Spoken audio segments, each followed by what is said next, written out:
look at it, would you believe it? The public bus is going to be 12 minutes late. So I'm now walking either all the way or some of the way home. Oh, I don't need it because I've got an incredibly heavy bag that I have to take to work every day with computer and stuff. It's just suited to getting on buses and trains, not walking. Oh. So this has been my neck of the woods for 18 years. This is how I would have got from where I live to the university I used to work at.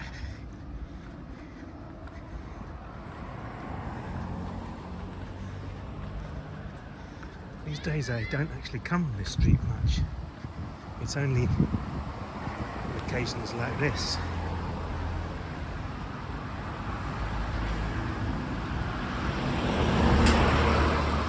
This junction is a typicality of bad Japanese driving. It's just an L junction with traffic lights, wide road, no chance of anyone cocking it up.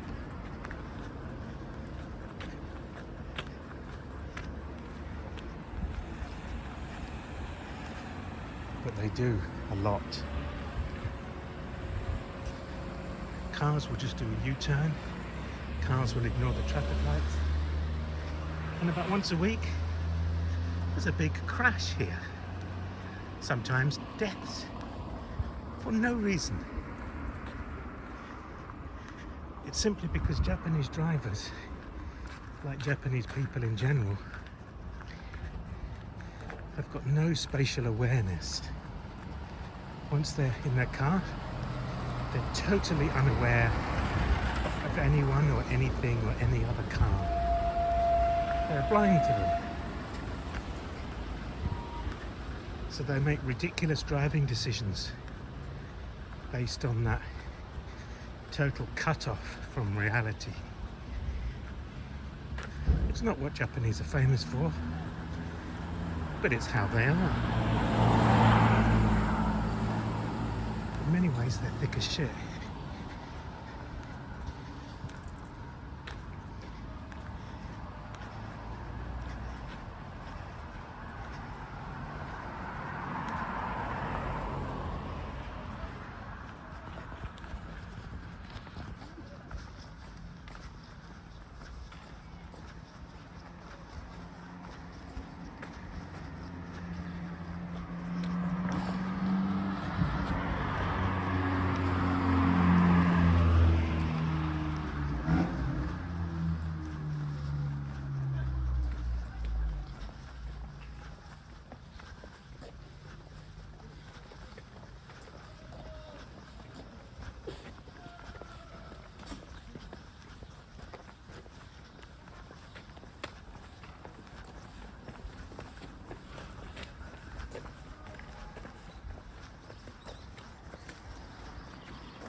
This area around here is utter shit.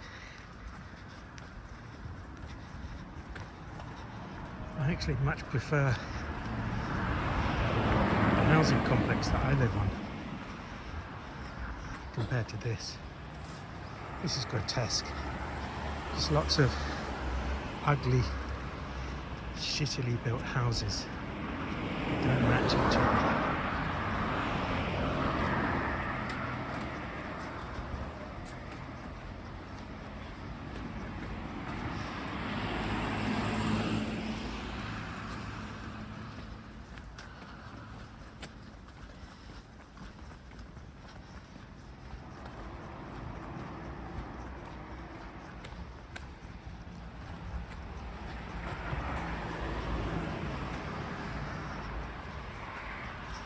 By the way, it's hot.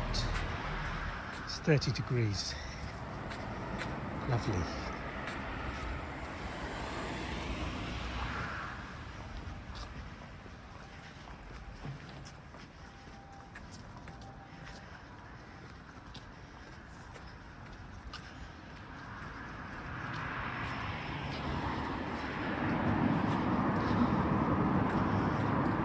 Oh, I'm knackered.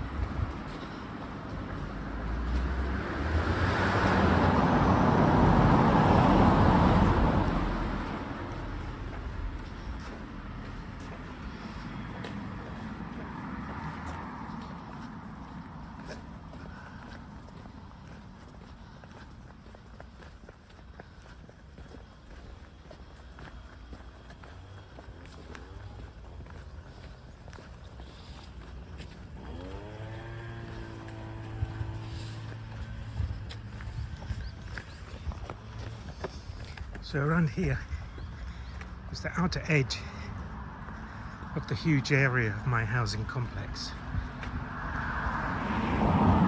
And it's a mixture of houses, like concrete terraced houses, and apartment blocks. Some of the apartment blocks are private, some are just normal rental, and mine is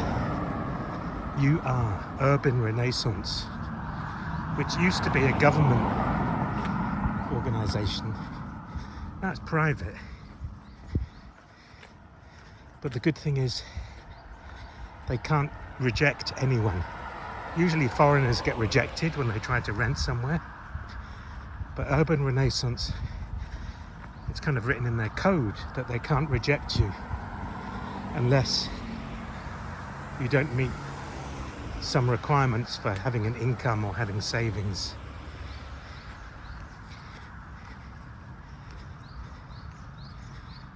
So as soon as we went under that tunnel, as far as I'm concerned, things got better. You can hear the birds, nice and green. And the building's slightly ugly. There's building number 50. There's several hundred of them. Over there is something new. They call it a sports park. It's an abomination. I wrote a really negative review of it on Google Maps. Oh, I'm knackered now. I'm bloody hot. Sweating like a pig.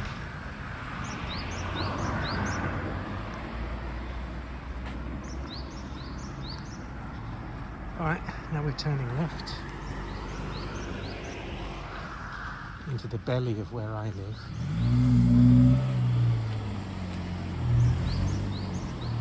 It's disgusting, that park. It's gross. Right. Oh, isn't that nicer? It's just nice and calming as soon as I get to this area, where I live. No one else wants to come here. My friends hate it when they come here. They say it's fucking boring. There's nothing there. Why do you live there? But I like it.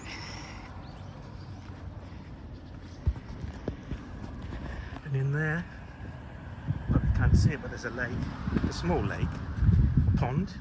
Don't know what you call it.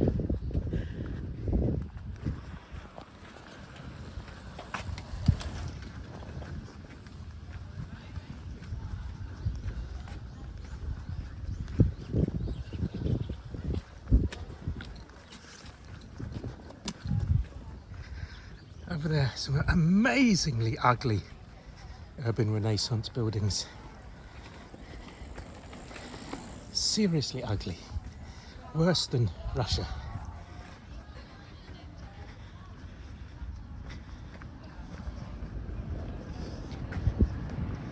Over here there's lots of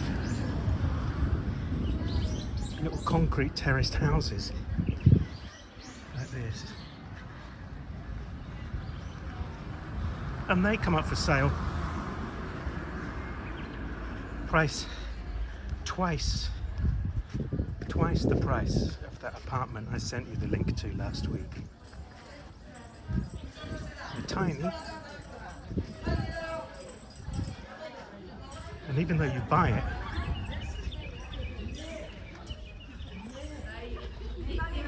it's one of the worst schools in Tokyo. Even though you buy these houses, there's rules you've got to follow. You can't have hardwood floors. You've got to have lino that looks like wood, so your neighbours can't hear your footsteps. Listen to that bird. It's lovely. So I don't want to buy one of these houses. You get pokey little gardens. Everyone's on top of you. You have to join a neighbourhood committee. Yuck.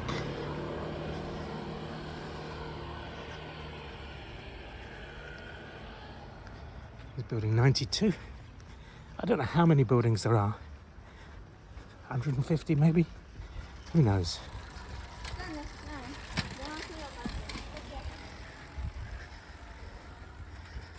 It's a food delivery truck. Some people, they don't go to the supermarket. Same as Britain. They get all their food delivered by some people in a truck. Oh, I'm really knackered now. But I've got to persevere. If I'd waited for that bus, I'd be waiting another 5 minutes before the bus came.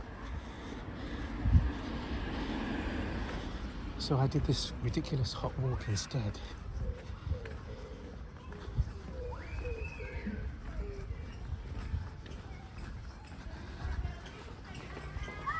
Oh, I'm knackered. There's a kindergarten.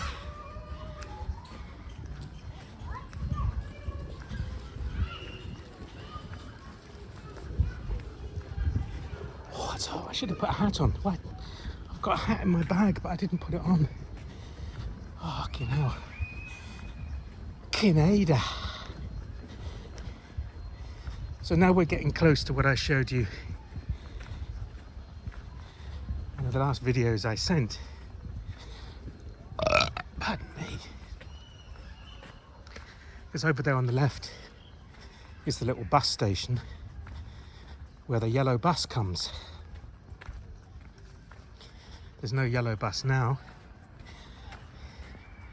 There won't be for about another 45 minutes.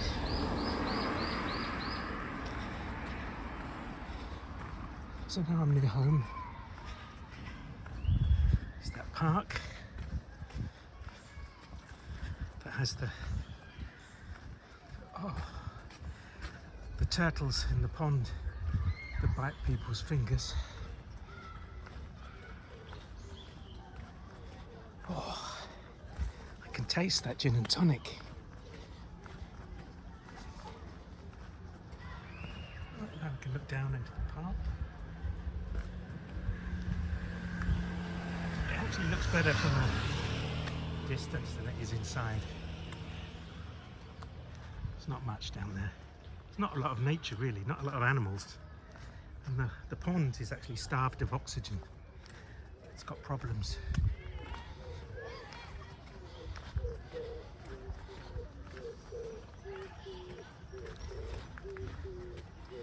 Alright, so this is the walk you saw before, after I got off the yellow bus.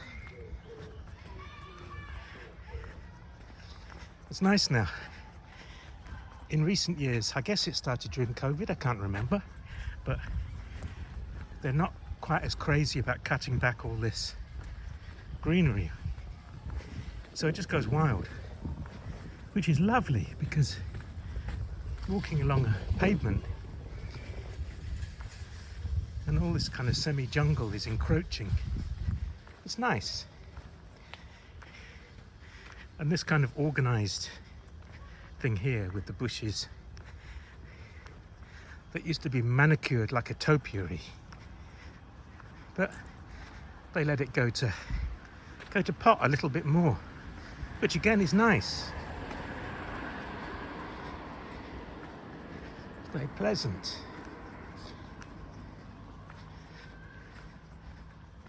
There's just nothing here. There's some houses, a few shitty schools, some parks with ponds.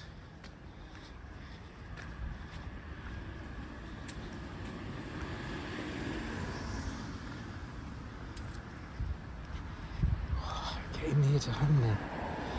So it's 2 minutes to 4, which means if I'd have waited at that bus stop, the bus would be arriving in 2 minutes. But then it's only about 5 minutes to get here on the bus. So this hot walk, it's got me knackered. It's got me extremely hot and thirsty. Just save 5 minutes. Crazy, eh? Okay, so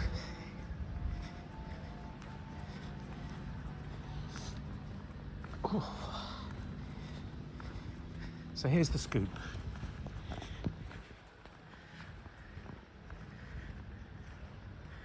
That is my building, and behind that tree, behind that van, that veranda with all the plants is mine. So that's my building. Okay, I'll keep focusing on it. That's where I am, on the second floor of that building. And this other one that's suddenly come up for rent is there. See behind those cars?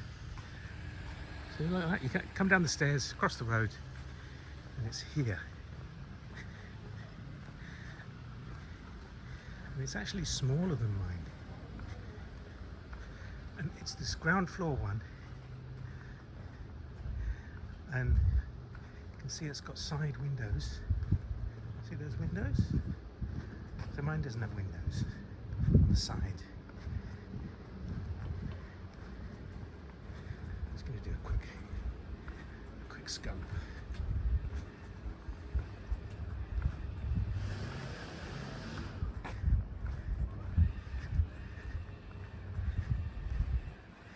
So this would be the entrance, and it's that one there. Okay, the rooms are small. I can see now how small the rooms are. Okay, there's a bedroom there and another small room. There's actually 2 rooms there. So it's quite a lot smaller than mine.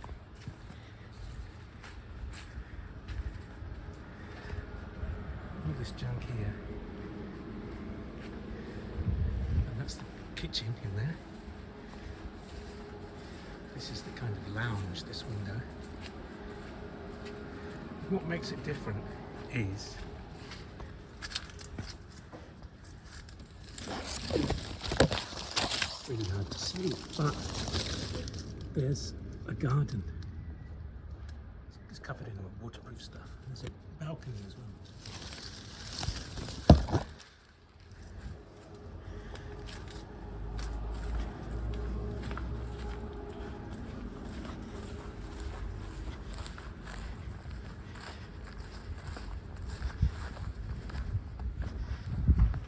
Okay, so it's there, just behind that tree. So what worries me, that evil creature I showed you probably comes and lives in that garden. So anything I grow, that evil little cunt's going to come and eat it. And the kind of nice thing also is, look. So here's a kind of grass slope. There's a metal fence, and between that metal fence and the garden there's an empty area, and then where that hedge is the garden. Okay, so I don't know, I think there's not going to get a lot of light, because you can see the second floor one is directly exposed to the sun. That bottom one is getting no sun at all. But anyway, So here's my building. I'm gonna have a look at it on Saturday morning. I've managed to make an appointment 9:30 to go in and have a look. But I already know I'm not gonna go for it. The rent's a little bit smaller, the rent's a little bit less. It's 10 square meters less. And it's that lack of size, because I've got a lot of shit. And also I'm used to the space that I've got. And it's got the windows at the side, but I can kind of live without. And it's got that garden, which has the effect of blocking out all the sun, and also is probably going to be terrorized by that evil thing. Look at that. So now there's my front door just there. Look at that. You couldn't get much closer than that. It's that building. It's just behind those two cars there on the ground floor.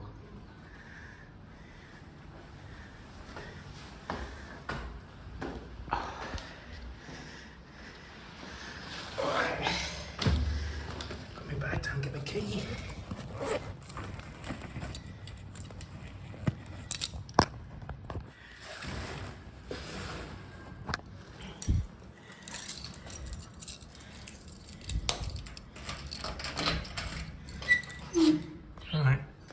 I'm in.